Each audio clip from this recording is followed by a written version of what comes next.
Iran की पूर्व supreme leader Ayatollah Ali Khamenei को 9 जुलाई को सुपुर्द खाक किया जाएगा।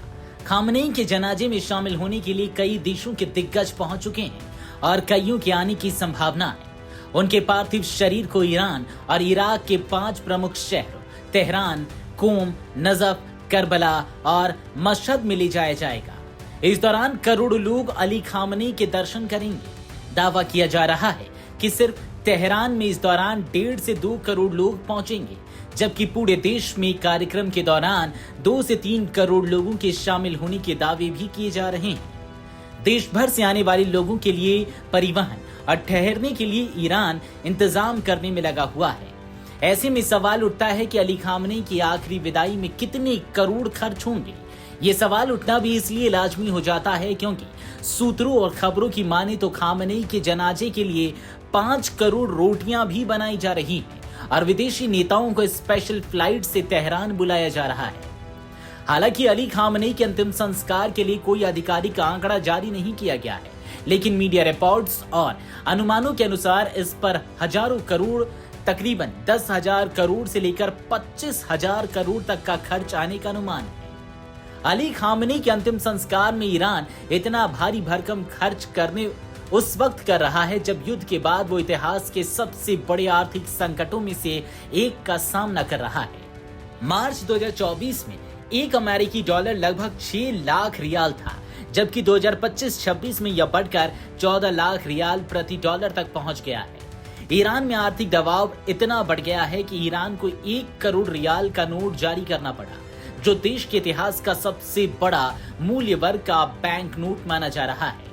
कई अर्थशास्त्रियों का अनुमान है कि ईरान में 35 से 45 लाख अतिरिक्त लोग गरीबी रेखा के नीचे जा सकते हैं, लेकिन इसके बावजूद ईरान अगर इतना खर्चीला शक्ति प्रदर्शन कर रहा है तो इसकी एक बड़ी वजह है। भारत की तरफ से भी एक प्रतिनिधिमंडल ईरान गया है, जिसमें विदेश राज्य मंत्री पवित्रा मार्गेरिटा और बिहार के राज्यपाल सैयद अता हसनैन शामिल हैं। इसके अलावा जम्मू कश्मीर की पूर्व मुख्यमंत्री महबूबा मुफ्ती और कांग्रेस नेता सलमान खुर्शीद जैसे नेता भी तेहरान पहुंचे और अली खामनेई को श्रद्धांजलि दी। ऐसे ही कई देशों के दिग्गज पहुंच चुके हैं। भारत से कई धर्मगुरु भी तेहरान पहुंचे, जिन्होंने अली खामनेई को श्रद्धांजलि दी। सरकारी प्रतिनिधियों को छोड़ दे तो ईरान ने विदेशी मेहमानों को खुद की एयरलाइन महान एयर के स्पेशल विमानों से बुलाया है। भारत से सलमान खुर्शीद और महबूबा मुफ्ती भी महान एयर के इसी विशेष विमान से 2 जुलाई 2026 को तेहरान रवाना हुए। आप सोचिए, विदेशी मेहमानों को ईरान ने स्पेशल फ्लाइट से तेहरान बुलाया है। आज आपको इस पूरे आयोजन पर ईरान के खर्च के बारे में भी जानना चाहिए। हालांकि ईरान ने ऐसा कोई आधिकारिक आंकड़ा जारी नहीं किया है, लेकिन तैयारियों के हिसाब से खर्च का अनुमान लगाया जा रहा है। योजना के अनुसार 8 जुलाई को खामनेई के पार्थिव शरीर को इराक के 2 प्रमुख शिया तीर्थों नजफ और करबला से भी ले जाया जा सकता है। ये दोनों शहर शिया समुदाय के लिए सबसे पवित्र हैं, इसलिए वहां भी श्रद्धांजलि कार्यक्रम आयोजित होंगे। इसके बाद 9 जुलाई को आखिर में खामनेई के पार्थिव शरीर को मशहद ले जाया जाएगा, जहां इमाम रेजा श्राइन में अंतिम धार्मिक रस्में पूरी होने के बाद उनको दफनाया जाएगा।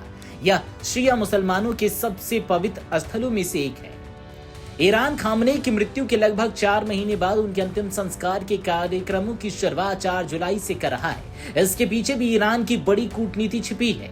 यही वह दिन है जब अमेरिका अपना 250वां स्वतंत्रता दिवस मनाएगा, यानी जिस तारीख को वॉशिंगटन में ट्रंप अमेरिका की स्वतंत्रता का जश्न मना रहे होंगे, उसी दिन वॉशिंगटन से 10,000 किलोमीटर दूर तेहरान में लाखों लोग डेथ ऑफ अमेरिका के नारे लगाएंगे। जानकारों ने इसे ईरान का कूटनीतिक कदम बताया है, जिसके जरिए ईरान अमेरिका को संदेश दे रहा है। युद्ध विराम के बावजूद ईरान अभी भी मजबूत है। लाखों ईरानी नागरिक और 100 से ज्यादा देशों के प्रतिनिधि तेहरान में मौजूद हैं। इसका मतलब ईरान में इस्लामिक रिजीम का समर्थन भी बरकरार है। ईरान इस शक्ति प्रदर्शन को अमेरिका पर विजय के दावे के तौर पर पेश कर रहा है, लेकिन इसके लिए ईरान में जो तैयारियां की जा रही हैं, उन पर सवाल भी उठ रहे हैं। Video desk अमरउजाला.com।